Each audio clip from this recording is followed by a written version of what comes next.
5 হাত লম্বা 4 হাতে চওড়া ছেলে ফাঁসির দণ্ডপ্রাপ্তদের সঙ্গে আমাকে রাখা হয়েছে।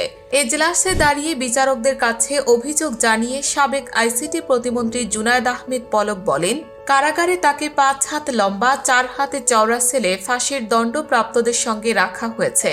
সোমবার বৈষম্য বিরোধী ছাত্র আন্দোলনের সময় রাজধানীর শাহবাগ এলাকায় রিয়াজুল নামে এক ব্যক্তি নিহতের মামলায় সাবেক ডাক, টেলিযোগাযোগ ও তথ্য প্রযুক্তি প্রতিমন্ত্রী জুনায়েদ আহমেদ পলককে গ্রেফতার দেখানো হয়।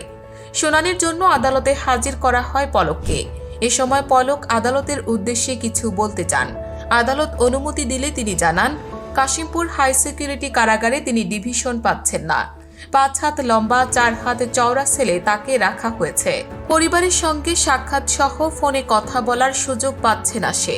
এ কারাগারে বেশিরভাগ ফাঁসির দণ্ডপ্রাপ্ত, তাদের মধ্যে তাকে রাখা হয়েছে।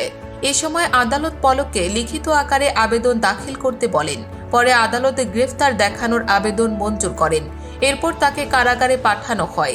মামলার অভিযোগ থেকে জানা যায়, গত 4 আগস্ট ছাত্র জনতার আন্দোলনে রাজধানীর তোপখানা রোডে রিয়াজুলকে গুলি করা হয়। পরে তাকে ঢাকা মেডিকেল কলেজ হাসপাতালে নেওয়া হলে সন্ধ্যায় কর্তব্যরত চিকিৎসক মৃত ঘোষণা করেন।